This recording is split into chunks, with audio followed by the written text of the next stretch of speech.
I'm Gary Hess, News Radio WRVA, the voice of Virginia. Coffee's hot and 995's humming. Short pumps moving and the rush is coming. Grab your keys, hit the road. Let's ride. Rich has the news for the drive outside. Wake up with Rich and win the day. Don't spend your morning playing catch up. WRVA and the city's alive.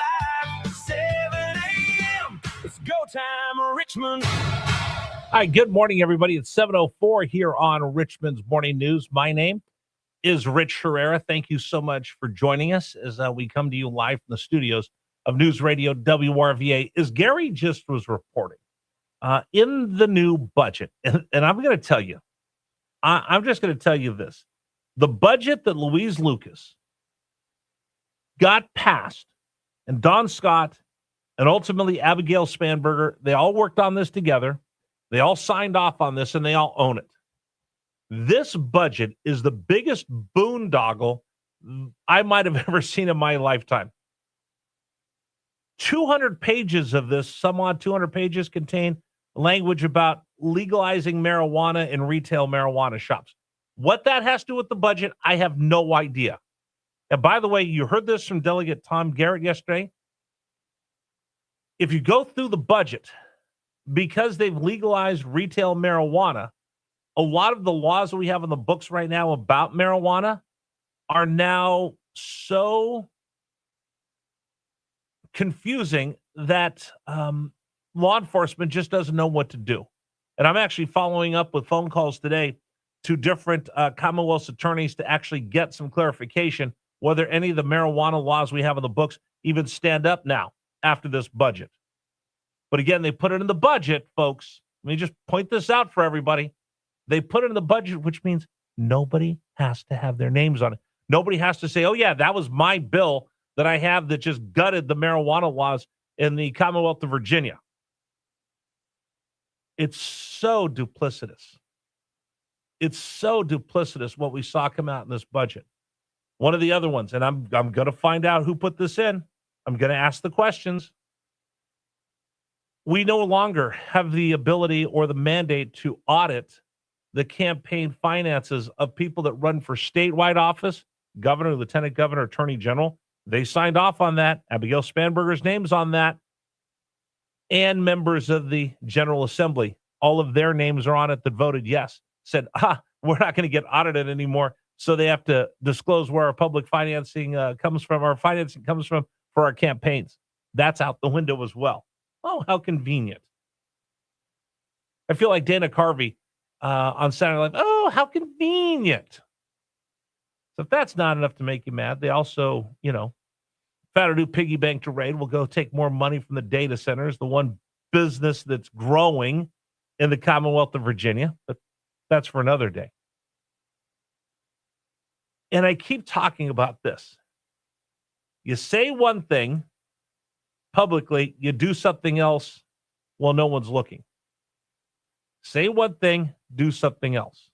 And this is a great example of this in this budget. Say one thing, hey, we're running for office and we're going to lower the price and the cost of living for everyday Virginians. That's what we're doing. You elect the Democrats, we're going to lower the prices for everybody and the cost of living for Virginians. And then the first thing we do is we put you back in the regional greenhouse gas initiative. And by the way, it is now the 8th.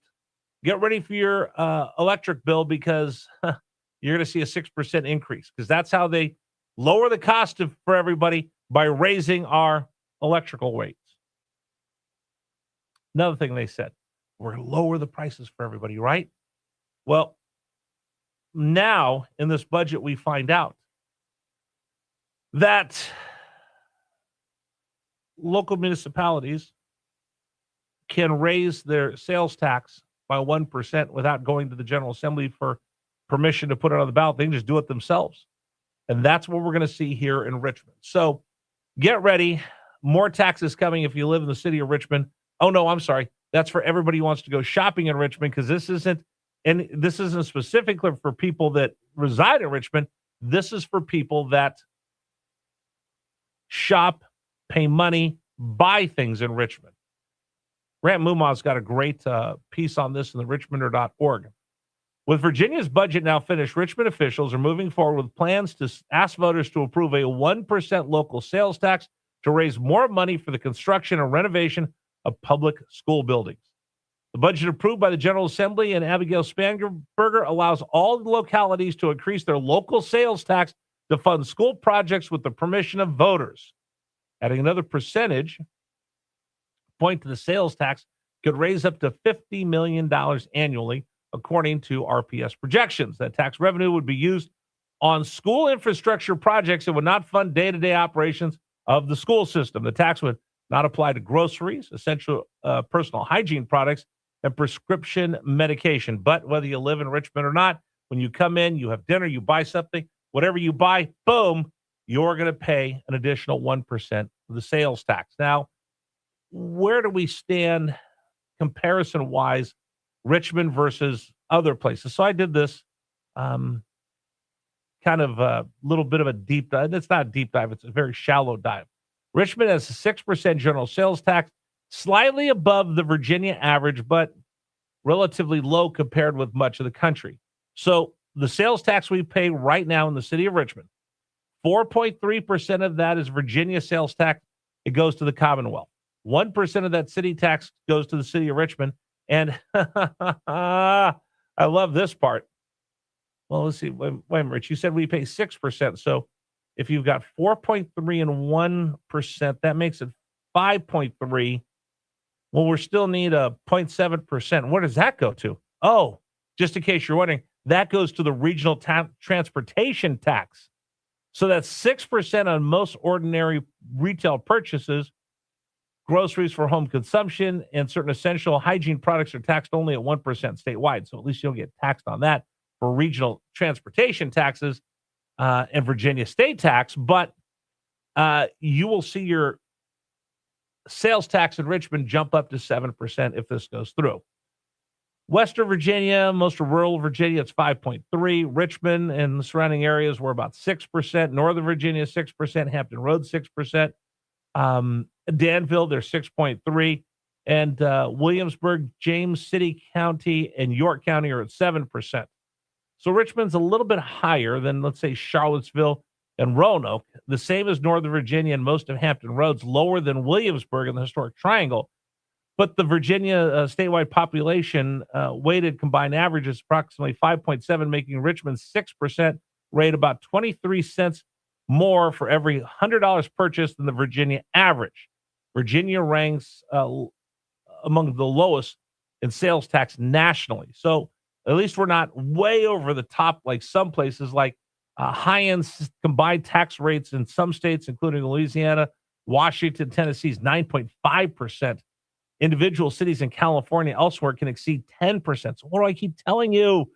I keep telling you the stuff that starts in California makes its way to Virginia. So we're at 7. How close are we going to get to 10% in some municipalities around? And what they're going to use it for are the schools. So Richmond City Schools, Richmond Public Schools have been saying, well, we have a budget shortfall. Okay. Well, we need you to give us more money because this is what we were projecting. Or were your projections wrong, or you just never saw the reality of here's the income we have, here's what we have to spend, and we have to have a budget that works? Or is it like all government? Well, we'll just find more money. Well, we don't have more money. Then we'll just tax more people. Could you imagine if you and I lived our way life like that? Like, I want a new car. Well, we can't afford a new car. Well, then we'll just go get it from that big tree in the backyard that we call our neighbors, and they can pay for that new car that we want. I get it. Everybody wants to fund schools. Everybody wants to fund education. But you have to ask yourself, why is it we keep raising our taxes? Why aren't we more efficient? Why aren't we getting a better return on our investment for the kids that we're turning out of these schools? Do we ever look at, well, okay, if you want more money, are you spending more money because you're asking for more money? Or are you giving us better educated kids? Are you giving us kids that come out of the school district ready to participate and make our communities better? How educated are these kids? How well do they read and write? What are you teaching them? Are you giving us productive members of society, or do I just keep dumping money in there? The fact that right now, when I just saw my electric bill go up, and I'm seeing the cost of living go up. And you hear people all the time complaining, I can't make it. We're living paycheck to paycheck. You have the audacity to say we want a 1% sales tax increase across the board on everybody?